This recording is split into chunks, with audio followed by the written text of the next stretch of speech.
Place à l'expert comptable. Cet épisode vous est proposé par l'Agence des experts comptables.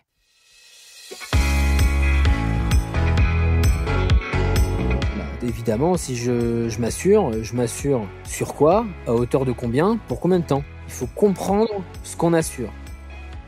Si vous avez une société avec des salariés et que vous n'avez encore aujourd'hui pas ouvert un contrat de mutuelle pour pouvoir le proposer à vos salariés, vous faites face à des risques prud'homaux qui sont assez importants. Attention aux frais, l'ensemble des frais, et si vous avez des questions sur ces frais-là, n'hésitez pas à mettre les différents assureurs, les différentes compagnies en concurrence pour pouvoir vous faire vraiment une idée. Dans Place à l'expert comptable, je vous invite chaque mois à découvrir un expert comptable qui partage sa vision et ses conseils pour propulser et optimiser nos entreprises. Je suis Rudy Brovelli, fondateur et dirigeant de l'Agence des experts comptables, une agence de communication spécialisée auprès des experts comptables. Dans ce podcast, découvrez comment nous allons apprendre à transformer notre quotidien et mieux gérer nos entreprises grâce aux conseils d'experts comptables, de la gestion, trésorerie, pilotage, optimisation, rentabilité et j'en passe. Mon objectif, vous montrer le vrai rôle de l'expert comptable au-delà des chiffres. Et maintenant, place à l'expert comptable.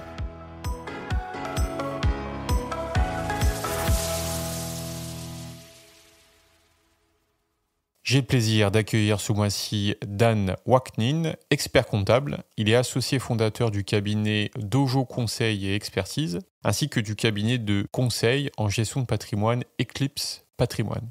Il accompagne les dirigeants d'entreprises tout au long de la vie de leur projet, création, développement, cession ou transmission. Doté de compétences multiples, il conseille les chefs d'entreprise en assurance et en gestion de patrimoine. Merci beaucoup d'avoir accepté mon invitation. Merci à toi Rudy de m'avoir invité. C'est un grand plaisir, sachant que tu es le premier expert comptable à participer à Place à l'expert comptable, donc c'est encore plus appréciable. Écoute, c'est un honneur pour moi de représenter cette belle profession sur ton podcast, même si aujourd'hui, tu vas le voir, on va endosser la casquette d'expert comptable, mais on va endosser beaucoup plus la casquette du conseil, et du conseil notamment assurantiel aux chefs d'entreprise et aux professionnels libéraux. Justement, j'ai souhaité ta participation à Place à l'expert comptable afin de montrer aux entreprises le vrai rôle de l'expert comptable. En effet, votre expert comptable ne fait pas que de la comptabilité, de la TVA et du bilan. Il va bien plus loin que les chiffres. Justement, il sait lire les chiffres pour nous accompagner dans le développement, la croissance de notre entreprise à court terme, moyen et long terme. Dans cet épisode, on a souhaité faire un focus sur le mécanisme assurantiel qui permet à nous, dirigeants, de se prémunir face aux risques et améliorer la situation et l'attractivité de nos entreprises. L'objectif est de nous apporter une vision claire et des conseils pratico-pratiques pour mieux comprendre le monde de l'assurance, aussi bien pour nos entreprises qu'à titre personnel. En effet, il existe tout un univers dans le contrat d'assurance, mutuelle, prévoyance, complémentaire retraite, intéressement et participation, abondement, prévoyance professionnelle et des contrats aussi spécifiques dans différents secteurs d'activité. Il y a aussi des assurances hommes-clés, il y a aussi des assurances perte d'exploitation, assurance emprunteur, et j'en passe. Comme tu l'as compris, Dan, nous avons besoin de tes conseils d'experts comptables pour mieux comprendre l'importance et l'utilité pour nos entreprises de ces assurances avec un grand A. Comment tu souhaites aborder cet épisode ? Alors, c'est une excellente première question, Rudy. Et en guise de propos introductifs, l'expert comptable, pourquoi est-ce qu'ici, effectivement, tu l'as introduit, il a eu une importance dans le conseil qu'il prodigue aux dirigeants. C'est qu'en fait, dans mes expériences passées, on est en cabinet, on voit passer énormément de choses, du flux, que ce soit du flux financier, mais aussi beaucoup d'informations qui sont extra-comptables, que ce soit du juridique, et aussi beaucoup d'assurantiel. Alors, qu'est-ce que c'est que l'information assurantielle ? C'est tout simplement les différents contrats qui sont souscrits par nos clients, que ce soit des professionnels libéraux, des chefs d'entreprise classiques. Et généralement, on ne se pose pas l'ensemble des questions qu'on devrait se poser pour pouvoir apporter des réponses complètes à nos clients. Alors, concrètement, qu'est-ce que ça veut dire ?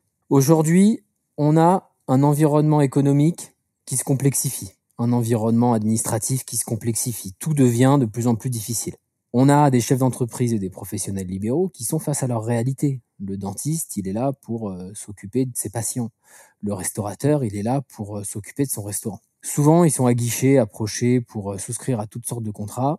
On leur promet monts et merveilles, mais il y a une face cachée de l'iceberg. On n'est pas toujours conscient de ce qu'on signe et surtout de comment est-ce qu'on est équipé. Donc, l'objectif de ce podcast, concrètement, c'est de donner des outils, des mécanismes, des leviers à actionner par les dirigeants d'entreprise, par les professionnels libéraux pour savoir déjà ce qu'ils ont en place, parce que souvent, ils ont déjà mis pas mal de choses en place, mais surtout savoir ce qui pourrait leur être utile.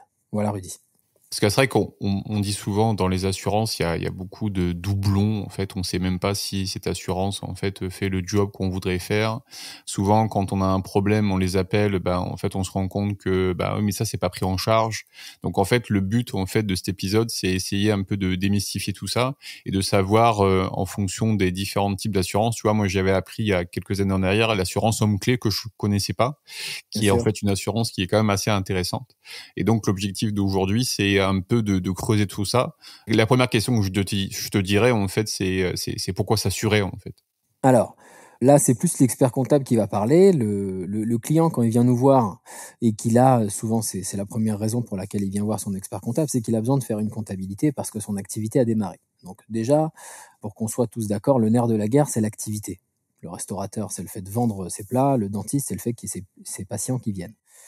Dès lors que l'activité est installée, qu'on commence à avoir ce qu'on appelle une continuité d'exploitation, beaucoup de questions vont se poser pour pouvoir se prémunir face à énormément de risques. Beaucoup de questions vont se poser pour sécuriser l'activité. Beaucoup de questions vont se poser sur comment est-ce qu'on garantit donc cette poursuite. Comment est-ce qu'on peut attirer des collaborateurs. Dans certains métiers, c'est assez difficile. L'assurance peut permettre parfois de réduire ses coûts. Elle peut même parfois, dans certains cas, se permettre de se constituer un patrimoine personnel. Bref, il y a énormément de raisons qui vont pousser le chef d'entreprise, dans sa globalité, à s'intéresser aux mécanismes assurantiels. Et ils sont à distinguer en deux grandes familles, pour que ce soit plus simple pour les personnes qui nous écoutent. La première famille des mécanismes assurantiels à activer, c'est tout ce qui touche à l'assurance de la société elle-même, la personne morale, pour reprendre un peu de jargon juridique. Et la deuxième grande famille qu'il faudra qu'on analyse ensemble, et on prendra quelques exemples non exhaustifs, c'est assurer les personnes qui sont donc directement liées à la société, ou bien même les dirigeants eux-mêmes. Quand tu dis que l'assurance en fait permet l'attractivité en fait d'une entreprise, c'est-à-dire? Alors, il y a des mécanismes assurantiels, même si aujourd'hui c'est pas l'objectif, parce que ça nécessiterait un podcast bien plus long et je pense beaucoup moins intéressant pour nos auditeurs. C'est l'utilisation de mécanismes assurantiels sur tout ce qui est partage de la valeur. Donc, quand on met en place des plans d'intéressement de participation dans des sociétés, bientôt à partir du 1er janvier prochain de plus de 10 salariés, on peut utiliser certains mécanismes pour rendre attractive sa société. Ça, c'est un premier exemple. Le deuxième exemple, qui est aussi beaucoup plus facile en compréhension et qui est plus facilement aussi exposable à ses salariés, la mutuelle, c'est un contrat d'assurance, ce qu'on appelle de l'assurance santé, une complémentaire santé. Demain, une société qui présente à ses candidats ou bien à ses salariés une mutuelle extrêmement avantageuse, avec des remboursements de soins, etc., qui sont beaucoup plus avantageux que dans d'autres sociétés, c'est un critère d'attractivité. Ouais, bien sûr. Bien sûr. Ouais. Comme l'abondement, des choses comme ça. Ouais. Exactement. Alors, l'assurance, c'est vrai que c'est méconnu par les chefs d'entreprise. C'est méconnu par les salariés parce que c'est un terme qui englobe malheureusement beaucoup trop de choses. Donc, ce que je peux te proposer, si tu veux bien, c'est que je te communique quatre petits outils qui peuvent permettre d'équiper la société directement. Et ça sera en guise de conseil pour les chefs d'entreprise qui nous écoutent. Peut-être un élément de vérification et qui se disent pendant l'écoute du podcast, tiens, est-ce que ça, je rentre dedans, est-ce que ça peut me concerner, et puis surtout, est-ce que ça vaut le coup que je le mette en place? Ouais, tout à fait, ouais. Ah ouais. Après, je fais une petite parenthèse, justement, ça pourrait être intéressant. On a fait un épisode il y a quelques temps en arrière avec Karine, qui est dans l'assurance, et on a travaillé beaucoup sur le kit de base. Donc ça, c'est intéressant sur la partie où on va se créer, on va dire la base, les fondamentaux. Et ensuite, avec Dan, en fait, on va aller chercher au-dessus sur, comme tout à l'heure tu disais, le développement, en fait. Et là, comment on va prémunir, éviter les risques dans un développement, dans une croissance d'activité. Alors oui, carrément. On va pas parler de responsabilité civile professionnelle, on va vraiment s'intéresser à une situation où vous, auditeurs, votre activité marche, ça roule, ça fonctionne, et on commence à se poser des questions sur des éléments qui vont aller plus vraiment sur l'activité et sur sa poursuite. La première chose qu'il faut faire, et là c'est plus en qualité, non pas d'expert comptable, mais de mes expériences passées de commissariat aux comptes, ça va être de se poser la question de dans quel secteur d'activité on se situe, et surtout, est-ce qu'il y a des contrats d'assurance qui sont spécifiques? Alors, qu'est-ce que ça veut dire? Demain, vous, auditeurs, si vous avez des galeries d'art, si vous faites de l'achat et de la revente d'œuvres d'art, il y a un niveau de complexité et un niveau de degré d'assurance qui sont très importants et qui peuvent jouer sur la vente et la réalisation de la vente elle-même. Alors, je prends cet exemple-là souvent parce qu'il y a une assurance qui est bien connue par les professionnels qui la pratiquent, c'est l'assurance clou à clou. Autrement dit, à partir du moment où je décroche le tableau, au moment où je le raccroche. D'accord ? D'accord, spécifique à l'univers des arts. Exactement. Donc, ça, c'est un exemple que j'utilise souvent quand j'ai des clients qui viennent me voir avec des activités qui peuvent être vraiment variées. Des concepts aujourd'hui, c'est pas ce qui manque. Donc, il y a un vrai job d'audit, de vérification, des contraintes obligatoires en termes d'assurance. Idem pour tout ce qui touche à l'architecture. Il y a des assurances qui sont spécifiques. Donc, notre chef d'entreprise, on est dans l'obligation, non pas de lui faire souscrire à une assurance, parce qu'on n'est pas là pour ça, mais on a un devoir de conseil de lui dire, attention, ton activité nécessite peut-être, ou bien on peut même lui affirmer si on la connaît déjà, des assurances spécifiques. Ça, à mon sens, c'est le premier point à élucider et c'est le premier point à clarifier quand on a une activité qui pourrait sortir un peu de la partie traditionnelle. Et même sur la partie traditionnelle, il y a des contrats spécifiques. D'accord, ok, intéressant, ouais. Comme par exemple un agriculteur plutôt, et des choses comme ça, quoi. Et exactement. C'est exactement ça. Donc c'est pour ça que j'invite tout chef d'entreprise, dès lors qu'il sent qu'il y a un défaut de conseil ou bien peut-être un conseil qui n'est pas assez précis, de se rediriger vers quelqu'un de compétent. Le meilleur moyen pour trouver quelqu'un de compétent, c'est de demander aux confrères, demander aux personnes qui exercent le même métier dès lors qu'on a un réseau, dire toi, tu as quoi comme assurance pour ton activité, le solliciter et puis voilà, discuter. Ouais, votre expert comptable est un bon tiers de recommandation. En général, il s'entoure d'une équipe un peu full service, externe ou interne, qui va pouvoir vous aider dans votre développement d'activité. Ouais.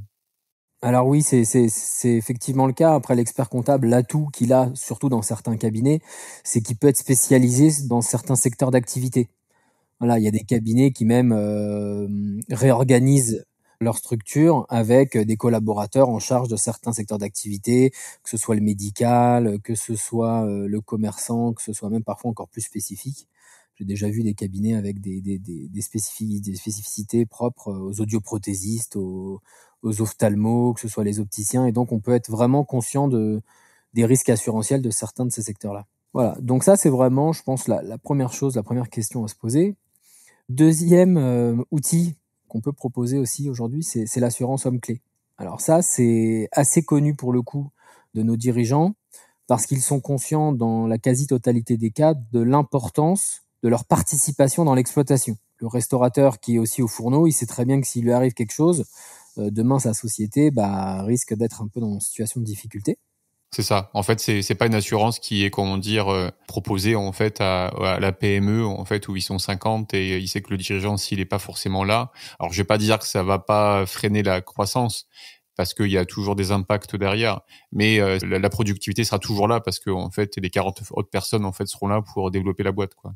Bien sûr. Alors c'est ça. Après, on peut le voir quand même ce mécanisme mis en place dans des PME pour peut-être si on a vraiment un fort intuitu personae dans l'application d'une des personnes qui travaillent. C'est-à-dire qu'on a déjà vu le cas de la mise en place de ce dispositif pour un directeur commercial. Si c'est quelqu'un qui porte vraiment les équipes et la société en est dépendante, on peut le mettre en place. Voilà. D'accord, ça c'est intéressant. Par contre, tu dis que en fait l'homme clé, l'assurance homme clé, c'est pas forcément que le dirigeant. Exactement. On vient assurer une personne. Après, c'est à voir au cas par cas. C'est vrai que dans la quasi-totalité des cas, j'ai pas de statistiques propres là-dessus, mais c'est annexé à la tête du dirigeant parce qu'en plus, il y a certains avantages fiscaux. Voilà.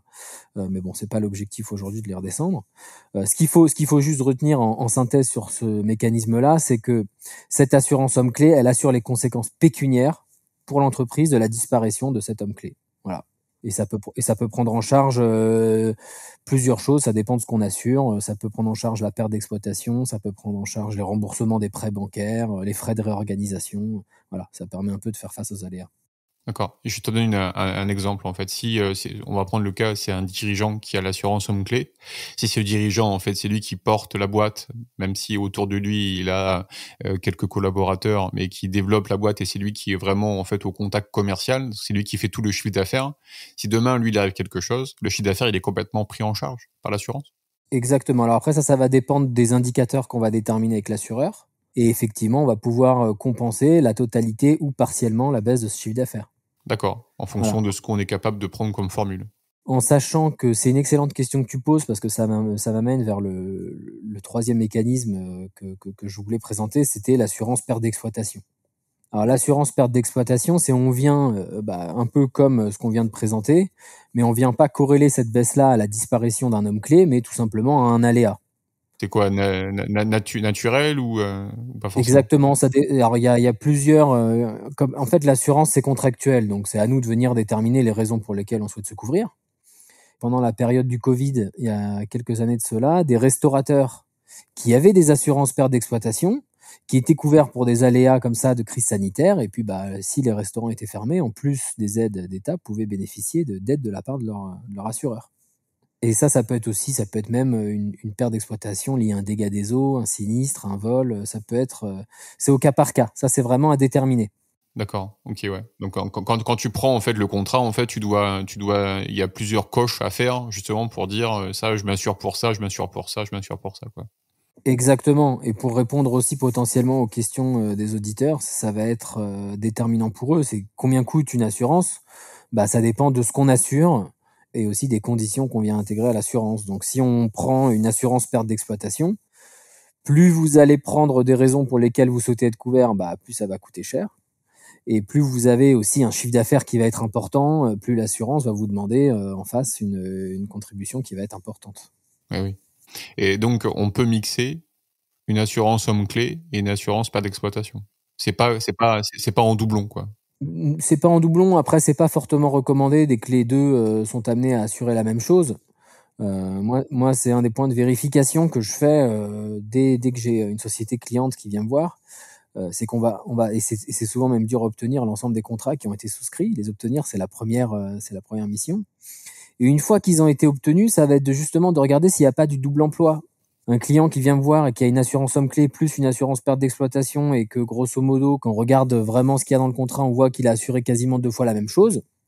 S'il lui arrive effectivement quelque chose, il aura double gain. Mais tant qu'il lui arrive rien, il paye 2 fois. Donc il faut qu'il en soit conscient parce que ça, c'est pas l'expert comptable et c'est pas l'assureur de l'avertir. C'est lui, c'est son choix de gestion en fait, tout simplement. Donc c'est là où il faut le conseiller sur ce qu'il a en place et est-ce qu'il en a vraiment besoin. Ouais, ouais. T'as un quatrième point à aborder, je crois? Alors oui, le quatrième, c'est un des plus faciles à chiffrer pour le chef d'entreprise parce que ça, c'est quelque chose qui se fait quasi immédiatement. Et il y en a beaucoup qui connaissent ce dispositif-là, mais qui vont pas toujours au bout. C'est ce qu'on appelle l'assurance emprunteur. L'assurance emprunteur, c'est en cas de prêt immobilier, c'est ça? Exactement, que ce soit un prêt immobilier ou même un prêt lié à de l'investissement. On peut prendre un exemple concret. On a certains métiers qui nécessitent des investissements importants. Par exemple, le métier d'échographe, radiologue, même parfois certains cabinets médicaux qui vont devoir acheter du matériel qui coûte cher. Matériel qui vont acheter via de l'endettement, via de l'emprunt bancaire, tout ce qui est de plus classique. Les assurances, en plus de cela, il y a quelques années, pratiquaient des taux qui étaient anormalement bas, quand on voit ce qui se pratique aujourd'hui, et gagnaient leur pain plus sur les assurances. Alors qu'est-ce que ça veut dire? Ça veut dire qu'ils pratiquaient des assurances emprunteurs assez élevées. Donc concrètement, l'assurance emprunteur, qu'est-ce que c'est? C'est si la personne qui a emprunté décède ou bien est en invalidité avant la fin de l'emprunt, l'assurance prend le relais. L'assurance souvent coûte cher, voire trop cher quand elle est bancaire. Parce qu'en fait, la banque gagne également là-dessus. Et après, c'est aussi en fonction de l'âge, je pense, non? Oui. Alors après, il y a énormément de Des critères. antécédents Exactement. de santé, Exactement. ouais. Mais dans la quasi-totalité des cas, en tout cas moi, de mon vécu, de mon expérience, dans plus de 75% des cas, quand l'assurance est bancaire et qu'on souhaite la passer auprès d'une compagnie d'assurance, Ou s'ils sont vraiment vrais métiers. exactement, on a la possibilité de faire des gains qui sont chiffrables immédiatement parce qu'en fait, on va remplir exactement combien de temps il nous reste à payer, pour quel montant, et on vient voir ce que les compagnies nous proposent. Donc ça, le chef d'entreprise la connaît bien ce dispositif généralement, mais bon, c'est toujours intéressant de le rappeler, car si vous êtes en train de nous écouter, vous avez un emprunt, que ce soit immobilier ou même en termes d'investissement, et que vous voyez passer des gros montants de retrait de paiement pour l'assurance de votre emprunt, dites-vous que vous avez potentiellement quelque chose à faire. Ouais. Par contre, il y a un point intéressant sur ça que j'ai appris avec toi. C'est en fait, si vous voyez que le montant en fait est toujours le même, bah, posez-vous la question. Il n'y a pas un petit problème parce qu'en fait votre comment dire, vous êtes en train de rembourser tous les mois en fait ce capital et le montant est toujours le même. Donc en fait, vous payez le même montant du départ. Et entre le départ et 10 ans, 20 ans après, c'est pas le même montant. Donc en fait, il faut justement, comme tu disais, alors je sais pas si tu peux rebondir là-dessus par rapport à trouver les assurances qui vont justement s'adapter en fait au montant qui va baisser mois après mois. Alors pour reprendre ce que tu dis, Rudy, c'est exactement ça. Plus le temps avance, moins je dois de l'argent à la banque, donc plus le montant qui est assuré diminue, et normalement, moins je dois payer, vu que le montant est moindre. Le problème, c'est que souvent, on se rend compte qu'on paye exactement le montant, qu'on doit 20 millions d'euros à la banque, ou même qu'on leur doive 1000 euros. Alors que le temps passe et le capital qui est assuré diminue. Donc ça, c'est effectivement souvent un des premiers indicateurs. Vous prenez votre tableau d'amortissement d'emprunt, ou vous regardez votre échéancier de paiement pour l'assurance emprunteur. Si ça diminue pas, potentiellement, vous êtes dans la fourchette de ceux qui peuvent faire une manipulation pour payer potentiellement moins cher. À vérifier, mais effectivement, voilà, après, voilà. Mais déjà au moins faire un premier pas vers ça, quoi. Exactement, c'est exactement ça. Donc là, Rudy, on a un peu, on a donné 4 petits outils pour permettre aux chefs d'entreprise d'assurer la pérennité et l'exploitation de leur société, en réduisant les coûts par l'assurance emprunteur, en regardant également les autres mécanismes qu'on a abordés. Et je pense que ça peut être intéressant qu'on se penche sur le sujet de comment est-ce qu'on assure les personnes maintenant. Ça aussi, ça peut être intéressant. Oui, personne aussi bien dirigeant que collaborateur. Exactement. Alors ça, il y a un sujet qu'on a abordé tous les deux ensemble tout à l'heure dans tes propos introductifs, c'était comment est-ce qu'on rend une société attractive concrètement, et l'attractivité, c'est ce qui va sortir de la société et qui va toucher directement les personnes qui vont être assurées, et je prends le assuré au sens large du terme. Le premier, c'était la mutuelle. Voilà. Ça, on sait qu'aujourd'hui, sur le marché du travail, les startups qui vraiment insistent sur le bien-être au travail équipent leurs salariés avec des mutuelles qui sont très avantageuses. Donc, vous, si vous êtes dirigeant d'entreprise, vous avez des salariés qui sont sensibles au fait d'être bien équipés, regardez quelle mutuelle vous leur proposez, parce que ça peut être effectivement avantageux. Sachant que l'employeur a une obligation, en fait, de proposer une mutuelle. Alors oui, effectivement, ça c'est une obligation légale. Ça, si vous n'avez pas, alors effectivement, Rudy, tu fais très bien de le mentionner. Si vous avez une société avec des salariés et que vous n'avez encore aujourd'hui pas ouvert un contrat de mutuelle pour pouvoir le proposer à vos salariés, vous faites face à des risques prud'homaux qui sont assez importants. Donc ça, il faut effectivement le régulariser.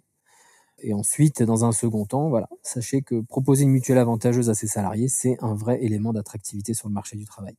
Autre sujet qui fait beaucoup parler en ce moment, c'est les retraites, parce que personne ne sait à quelle sauce il va être mangé. Et il y a des sociétés, pareil, qui utilisent un mécanisme assurantiel qui commence à être bien connu du grand public, qui est le plan épargne retraite, qui peut être souscrit à titre personnel, mais bon, là, on sort du prisme de la société, mais qui peut également être proposé par l'employeur à ses salariés. C'est-à-dire qu'on a des employeurs qui viennent nous voir en nous disant je souhaite mettre en place des complémentaires retraite pour mes salariés, pour qu'on puisse les aider à préparer leur retraite. C'est un avantage en fait pour le salarié tout simplement. Bon, évidemment, il y a des avantages également fiscaux, sociaux pour la société qui le met en place. Et c'est un des mécanismes qui est fortement utilisé. Donc concrètement, comment ça fonctionne ? C'est ils prennent une partie du salaire tous les mois, ou c'est à l'année, c'est les primes, au lieu d'être reversées en primes, c'est reversé, mis sur un compte bloqué pour la retraite ? Ça marche comment ? Alors, sans même parler des primes et de la répartition de la valeur quand il y en a, c'est tout simplement un avantage salarial. C'est-à-dire, dans ma fiche de poste, quand je vais chercher à embaucher quelqu'un, dans ma fiche de poste, je vais donner le montant du salaire, je vais peut-être indiquer les avantages s'il y a des voitures de fonction, s'il y a une bonne mutuelle, etc. Et je peux même ajouter une participation et une complémentaire retraite à hauteur de et tant d'euros, on précise. D'accord, ok, donc c'est en plus. Ouais, c'est un avantage salarial, et dire aux salariés, on vous aide même à vous constituer un capital mobilisable quand vous serez à la retraite. Le jour où le salarié quitte la société, ce contrat, en fait, il est gelé. La société s'arrête de verser parce que le salarié est plus en place. Par contre, le contrat est au nom du salarié, donc le salarié aura une enveloppe mise de côté par son ancien employeur pour le jour où il partira à la retraite. D'accord. Le prochain employeur peut reverser dessus ou ça s'arrête, ou il doit recréer un nouveau compte? Ça dépend de la politique de rémunération du nouvel employeur. Si le nouvel employeur, lui, n'a pas mis en place de dispositif d'épargne collective, il y aura rien. Ça va s'arrêter à ce qui a été versé sur l'ancien employeur. Mais sinon, s'il peut, il peut remettre sur ce même compte. Ah oui, bien sûr. Après, c'est nominatif, donc ça dépend de la compagnie d'assurance auprès duquel il l'a souscrit. Mais ça sera des choses qui seront récupérées directement, effectivement, par le salarié le jour de sa retraite. Il y a aussi des raisons de déblocage anticipé, mais bon, l'objectif, c'est pas de rentrer sur ce sujet-là en particulier, parce qu'il nous faudra aussi beaucoup de temps. Ok, je comprends. Ouais. Ok, donc ça, c'est aussi de l'attractivité pour pouvoir embaucher des futurs collabs, quoi. Exactement. Dernier point que j'aimerais aborder avec toi sur l'assurance des personnes, et ça, pareil, c'est vraiment à destination de nos auditeurs professionnels libéraux, chefs d'entreprise, c'est ce qu'on appelle une prévoyance professionnelle. Alors, la prévoyance professionnelle, c'est quelque chose qui va être actionné au cas par cas, parce que dans certains cas, quand vous êtes notamment indépendant et statut travailleur non salarié, s'il vous arrive un pépin, vous avez, dans la quasi-totalité des cas, rien qui prend en charge votre interruption de travail. On va prendre un exemple concret pour rester sur notre dentiste. Le dentiste travaille de ses mains. S'il travaille pas, rien ne se passe. Les professionnels de santé en sont bien conscients. Ils ont quasi tous ce qu'on appelle une prévoyance professionnelle qui vient couvrir tout simplement le fait qu'ils puissent être malades, hospitalisés ou en incapacité pendant une durée déterminée, voire indéterminée. D'accord. Par rapport à la perte d'exploitation, c'est quoi la différence? Alors ça n'a rien à voir parce qu'en fait, on va venir assurer le professionnel de santé et ça va être toujours pareil, on va déterminer à quel taux d'incapacité, comment est-ce qu'on souhaite le couvrir, etc. Et le jour où il peut plus bosser, il touche quand même de l'argent en plus de la caisse à laquelle il cotise. Donc, ok. Question, en fait, je suis médecin, en fait. Est-ce que c'est logique, en fait, de prendre une assurance homme-clé et une prévoyance professionnelle ou, en fait, il n'y a pas de logique? Alors non, le médecin, il va aller directement sur une prévoyance professionnelle et il va même regarder des éléments de prévoyance et de couverture qui vont aller un peu plus loin, notamment ce qu'on appelle la rente conjoint et la rente éducation. Autrement dit, on va demander au client, est-ce que s'il t'arrive quelque chose, il faut également que ton conjoint touche une rente, et en plus de cela, est-ce que si tu as des enfants, tu veux couvrir également des rentes dédiées aux enfants? Donc autrement dit, souvent le calcul qu'on fait, c'est très simple, c'est qu'on dit aux professionnels de santé, tu as besoin de combien pour vivre au minimum si demain il t'arrive quelque chose et que tu ne peux plus utiliser tes mains? Il va nous donner un montant. Ce montant-là, on va chercher à le couvrir et on va le décomposer en combien tu as besoin toi à titre personnel, combien tu as besoin si tu le souhaites pour ton conjoint, si demain tu es en incapacité, et également pour l'éducation de tes enfants. Et ça se décompose très facilement, c'est imagé, généralement c'est assez bien fait, mais ça vaut le coup de se pencher sur la question quand c'est nécessaire. Ok. Prévoyance professionnelle, c'est uniquement dans le monde de la santé ou par exemple, un avocat, en fait, peut aussi l'utiliser ou c'est plutôt l'homme-clé? Alors ça s'utilise également chez beaucoup de professionnels libéraux, que ce soit des architectes, des avocats, D'accord. des experts comptables, tout simplement parce que le jour où il nous arrive un pépin, quand on peut plus assurer le job, il faut bien que quelqu'un puisse prendre le relais. Donc je pense qu'on a pu déjà voir quand même pas mal de choses et donner pas mal d'outils aux personnes qui nous écoutent. Avant de te laisser le mot de la fin, il y a deux choses sur lesquelles j'aimerais insister. S'il y a que deux choses à retenir aujourd'hui, ça va être ces deux choses-là. Ça va être les deux éléments les plus importants à analyser quand vous avez mis en place ou quand vous souhaitez mettre en place des dispositifs assurantiels qui fassent partie ou non de tous ceux qu'on vient de citer. Le premier, ça va être, évidemment, attention aux frais, l'ensemble des frais. Et si vous avez des questions sur ces frais-là, n'hésitez pas à mettre les différents assureurs, les différentes compagnies en concurrence pour pouvoir vous faire vraiment une idée. Ça, c'est la première chose. La deuxième, et là, ça va être le nerf de la guerre, c'est les garanties. Évidemment, si je m'assure sur quoi, à hauteur de combien, pour combien de temps. Il faut comprendre ce qu'on assure. Alors, les compagnies d'assurance, évidemment, vous proposent des contrats qui sont souvent très longs, très difficiles à lire. Si vous n'avez pas la patience ou la capacité de le faire, demandez une synthèse à l'assureur. Dites-lui noir sur blanc, je suis assuré sur quoi, à hauteur de combien, pour combien de temps. tout simplement, et combien ça me coûte. Si vous avez réponse déjà à ces questions-là, vous avez fait 80% du job. Voilà. Et je vous invite également, une fois que c'est fait, à vous rapprocher de vos conseils, que ce soit votre expert comptable ou même peut-être d'autres dirigeants d'entreprise avec qui vous échangez assez souvent, pour comparer et lui dire: «Je souhaite mettre en place, j'ai mis en place, qu'en penses-tu?» L'échange est extrêmement important dans cet univers-là. Ok, excellent. Tu penses que le triptyque dirigeant, expert comptable et assureur pourrait être intéressant ou pas? Alors c'est très intéressant dès lors que l'expert comptable, pour rester indépendant et compétent, ne demande pas à l'assureur une trop belle caisse de champagne en fin d'année ou une boîte de chocolat avec un peu trop de praliné. Voilà. Et il faut également que l'assureur se cale sur le niveau de conseil qu'ont la quasi-totalité des experts comptables, c'est-à-dire un vrai conseil orienté chef d'entreprise. Il faut décorréler le côté commercial, le côté vente et le côté surtout commission de cet univers-là, et plus se rapprocher d'un univers de conseil. Il faut que le chef d'entreprise se sente conseillé, et il ne faut pas qu'il se sente client d'un produit assurantiel parmi tant d'autres. Ouais, je comprends, hein. Et surtout, ce qui est important dans tout ça, en fait, c'est que tout ça, ça va évoluer. Et donc, aujourd'hui, une situation que je m'assure, dans 5 ans, dans 10 ans, ma situation n'est pas la même. Donc, en fait, je pense c'est important, à mon avis, de faire des points réguliers, je dirais peut-être tous les ans, tous les 2 ans, sur l'évolution, en fait, de tout ce qui est en train de se passer, quoi.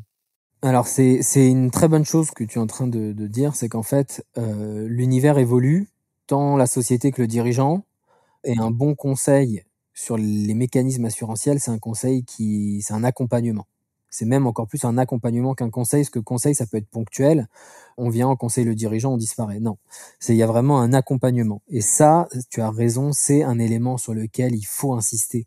De la même manière que nos auditeurs, s'ils ont mis en place des contrats, notamment pour citer la prévoyance professionnelle, parce que c'est la dernière chose dont on a parlé, quelque chose qui a été mis en place il y a 7 ans, 8 ans, à coup sûr ne correspond plus à la situation actuelle du dirigeant.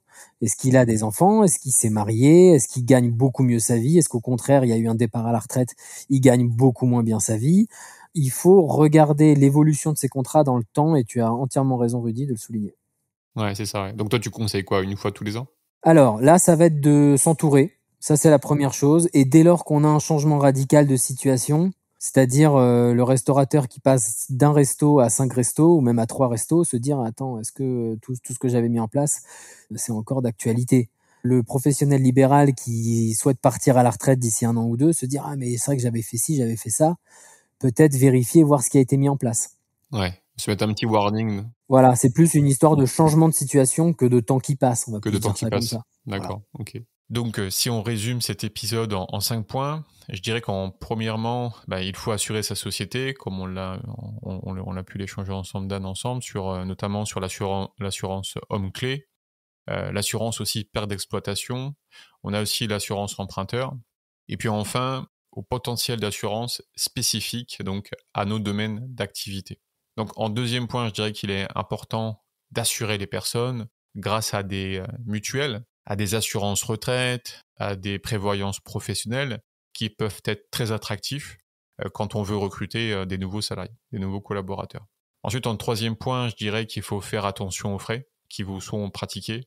C'est comme tout, hein, c'est un contrat, donc bien confirmer que en fonction de ce que vous avez souhaité, même je dirais, moi ce que je vous invite à faire sur ce troisième point et sur cette partie, c'est de faire 3 propositions. Ça vous permet de comparer, de voir un petit peu, mais bien sûr à équivalence, hein. Et à partir de là, ça vous permettra de pouvoir prendre une décision. Ensuite, en quatrième point, il ne faut pas souscrire à des assurances qui feront doublon. Donc ça, c'est assez intéressant par rapport aux 3 ou 4, sur le côté où il y a malheureusement, on va prendre plusieurs assurances et certaines vont faire la même chose que l'autre. Donc ça, c'est intéressant aussi.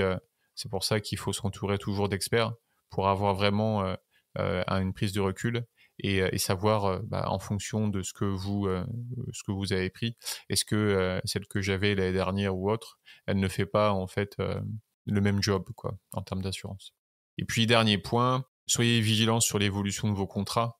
Donc ça, c'est des choses qu'il faut mettre en place dans la routine. Je dirais pas forcément comme on a pu échanger avec Dan, annuel, mais en fonction de vos changements de situation, que ce soit professionnel ou familial, personnel. Et à partir de là, reprendre un rendez-vous, dire voilà, ma situation a évolué, est-ce que ce que j'avais fait il y a quelque temps est toujours d'actualité ou est-ce qu'on doit l'ajuster et c'est comme ça que vous serez toujours mieux couvert par rapport à vous ou par rapport à l'entreprise. Bah écoute, merci beaucoup Dan pour ces conseils, cette vision beaucoup plus claire en fait du monde de l'assurance.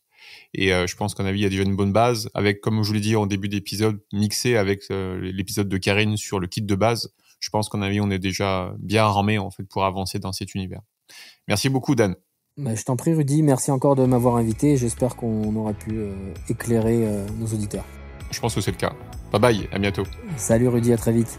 Pour aller plus loin, faites-vous accompagner par un expert comptable. Cet épisode vous a plu ? Partagez-le autour de vous et mettez 5 étoiles pour aider d'autres entrepreneurs à faire décoller leur business. Quant à moi, j'aurai le plaisir d'accueillir le mois prochain Benjamin Nataf, un nouveau expert comptable. Il nous donnera ses conseils et ses astuces pour rédiger un business plan à la hauteur de nos ambitions. Si cet épisode vous intéresse, je vous donne rendez-vous le mois prochain. En attendant, prenez soin de votre entreprise. Bye bye.